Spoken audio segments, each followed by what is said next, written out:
Alice in Wonderland by Lewis Carroll. Chapter 5. Advice from a Caterpillar.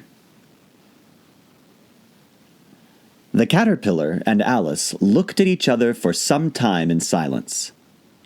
At last, the caterpillar took the hookah out of its mouth and addressed her in a languid, sleepy voice. "Who are you?" said the caterpillar. This was not an encouraging opening for a conversation. Alice replied, rather shyly, I hardly know, sir, just at present. At least I know who I was when I got up this morning, but I think I must have been changed several times since then." "What do you mean by that?" said the caterpillar sternly. "Explain yourself." "I can't explain myself, I'm afraid, sir," said Alice, "because I'm not myself, you see." "I don't see," said the caterpillar. "I'm afraid I can't put it more clearly," Alice replied very politely, "for I can't understand it myself to begin with, and being so many different sizes in a day is very confusing." "It isn't," said the caterpillar. "Well, perhaps you haven't found it so yet," said Alice. "But when you turn into a chrysalis, you will some day, you know, and then after that into a butterfly. I should think you'll feel it a little queer, won't you?" "Not a bit," said the caterpillar. "Well, your feelings may be different," said Alice. "All I know is it would feel very queer to me." "You?" said the caterpillar contemptuously. "Who are you?" Which brought them back again to the beginning of the conversation. Alice felt a little irritated at the caterpillar's making such very short remarks, and she drew herself up and said very gravely, "I think you ought to tell me who you are first." "Why?" said the caterpillar. Here was another puzzling question, and as Alice could not think of any good reason, and as the caterpillar seemed to be in a very unpleasant state of mind, she turned away. "Come back," the caterpillar called after her. "I've something important to say." This sounded promising, certainly. Alice turned and came back. "Keep your temper," said the caterpillar. "Is that all?" said Alice, swallowing down her anger as well as she could. "No," said the caterpillar. Alice thought she might as well wait, as she had nothing else to do, and perhaps after all it might tell her something worth hearing. For some minutes it puffed away without speaking, but at last it unfolded its arms, took the hookah out of its mouth again, and said, "So you think you're changed, do you?" "I'm afraid I am, sir," said Alice. "I can't remember things as I used, and I don't keep the same size for 10 minutes together." "Can't remember what things?" said the caterpillar. "Well, I've tried to say, 'How doth the little busy bee?' but it all came different," Alice replied in a very melancholy voice. "Repeat, 'You are old, Father William,'" said the caterpillar. Alice folded her hands and began. "You are old, Father William," the young man said, "and your hair has become very white. And yet you incessantly stand on your head. Do you think at your age it is right?" "In my youth," Father William replied to his son, "I feared it might injure the brain. But now that I'm perfectly sure I have none, why I do it again and again." "You are old," said the youth, "as I mentioned before, and have grown most uncommonly fat. Yet you turned a back somersault in at the door. Pray, what is the reason of that?" "In my youth," said the sage, as he shook his grey locks, "I kept all my limbs very supple. By the use of this ointment, 1 shilling the box, allow me to sell you a couple." "You are old," said the youth, "and your jaws are too weak for anything tougher than suet. Yet you finished the goose with the bones and the beak. Pray, how did you manage to do it?" "In my youth," said his father, "I took to the law and argued each case with my wife, and the muscular strength which it gave to my jaw has lasted the rest of my life." "You are old," said the youth. "One would hardly suppose that your eye was as steady as ever. Yet you balanced an eel on the end of your nose. What made you so awfully clever?" I have answered 3 questions, and that is enough, said his father. Don't give yourself airs. Do you think I can listen all day to such stuff? Be off, or I'll kick you downstairs. That is not said right, said the caterpillar. Not quite right, I'm afraid, said Alice timidly. Some of the words have got altered. It is wrong from beginning to end, said the caterpillar decidedly, and there was silence for some minutes. The caterpillar was the first to speak. What size do you want to be? It asked. Oh, I'm not particular as to size, Alice hastily replied. Only one doesn't like changing so often, you know. I don't know, said the caterpillar. Alice said nothing. She had never been so much contradicted in all her life before, and she felt that she was losing her temper. Are you content now? Said the caterpillar. Well, I should like to be a little larger, sir, if you wouldn't mind, said Alice. 3 inches is such a wretched height to be. It is a very good height indeed, said the caterpillar angrily, rearing itself upright as it spoke. It was exactly 3 inches high. But I'm not used to it, pleaded poor Alice in a piteous tone. And she thought to herself, I wish the creatures wouldn't be so easily offended. You'll get used to it in time, said the caterpillar, and it put the hookah into its mouth and began smoking again.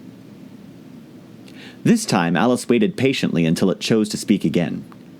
In a minute or 2, the caterpillar took the hookah out of its mouth and yawned once or twice and shook itself. Then it got down off the mushroom and crawled away into the grass, merely remarking as it went, One side will make you grow taller, and the other side will make you grow shorter.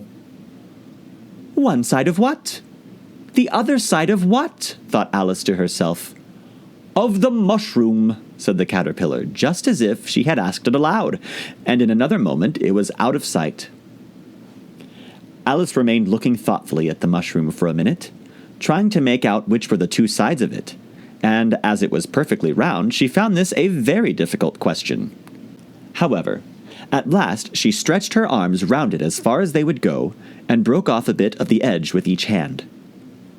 And now which is which, she said to herself, and nibbled a little on the right-hand bit to try the effect. The next moment she felt a violent blow underneath her chin. It had struck her foot. She was a good deal frightened by this very sudden change, but she felt that there was no time to be lost, as she was shrinking rapidly. So she set to work at once to eat some of the other bit. Her chin was pressed so closely against her foot that there was hardly room to open her mouth. But she did it at last, and managed to swallow a morsel of the left-hand bit.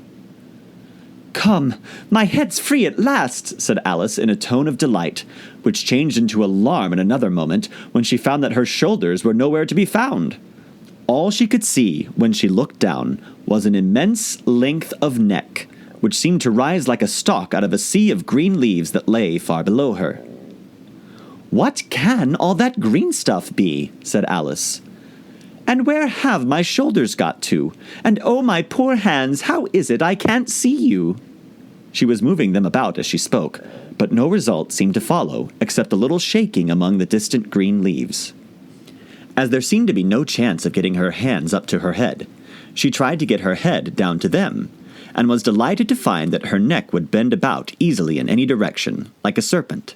She had just succeeded in curving it down into a graceful zigzag, and was going to dive in among the leaves, which she found to be nothing but the tops of the trees under which she had been wandering, when a sharp hiss made her draw back in a hurry. A large pigeon had flown into her face, and was beating her violently with its wings. "Serpent!" screamed the pigeon. "I'm not a serpent," said Alice indignantly. "Let me alone." "Serpent, I say again," repeated the pigeon, but in a more subdued tone, and added with a kind of sob, "I've tried every way, and nothing seems to suit them." "I haven't the least idea what you're talking about," said Alice. "I've tried the roots of trees, and I've tried banks, and I've tried hedges," the pigeon went on without attending to her. "But those serpents, there's no pleasing them." Alice was more and more puzzled, but she thought there was no use in saying anything more till the pigeon had finished. "As if it wasn't trouble enough hatching the eggs," said the pigeon. But I must be on the lookout for serpents night and day. Why, I haven't had a wink of sleep these 3 weeks." "I'm very sorry you've been annoyed," said Alice, who was beginning to see its meaning. "And just as I'd taken the highest tree in the wood," continued the pigeon, raising its voice to a shriek, "and just as I was thinking I should be free of them at last, they must needs come wriggling down from the sky. Oh, serpent!" "But I'm not a serpent, I tell you," said Alice. I'm a... "Well, what are you?" said the pigeon. "I can see you're trying to invent something." I'm a little girl," said Alice rather doubtfully, as she remembered the number of changes she had gone through that day. "A likely story indeed," said the pigeon in a tone of the deepest contempt. "I've seen a good many little girls in my time, but never one with such a neck as that. No, you're a serpent, and there's no use denying it. I suppose you'll be telling me next that you've never tasted an egg?" "I have tasted eggs, certainly," said Alice, who was a very truthful child. "But little girls eat eggs quite as much as serpents do, you know." "I don't believe it," said the pigeon. "But if they do, why, then they're a kind of serpent, that's all I can say." This was such a new idea to Alice that she was quite silent for a minute or two, which gave the pigeon the opportunity of adding, "You're looking for eggs. I know that well enough, and what does it matter to me whether you're a little girl or a serpent?" "It matters a good deal to me," said Alice hastily, "but I'm not looking for eggs, as it happens, and if I was, I shouldn't want yours. I don't like them raw." "Well, be off, then," said the pigeon in a sulky tone, as it settled down again into its nest. Alice crouched down among the trees as well as she could, for her neck kept getting entangled among the branches, and every now and then she had to stop and untwist it. After a while, she remembered that she still held the pieces of mushroom in her hands, and she set to work very carefully, nibbling first at one and then at the other, and growing sometimes taller and sometimes shorter, until she had succeeded in bringing herself down to her usual height. It was so long since she had been anything near the right size that it felt quite strange at first, but she got used to it in a few minutes and began talking to herself as usual. "Come, there's half my plan done now. How puzzling all these changes are. I'm never sure what I'm going to be from one minute to another. However, I've got back to my right size. The next thing is to get into that beautiful garden. How is that to be done, I wonder?" As she said this, she came suddenly upon an open place, with a little house in it about 4 feet high. "Whoever lives there," thought Alice, "it'll never do to come upon them this size. Why, I should frighten them out of their wits." So she began nibbling at the right-hand bit again, and did not venture to go near the house till she had brought herself down to 9 inches high.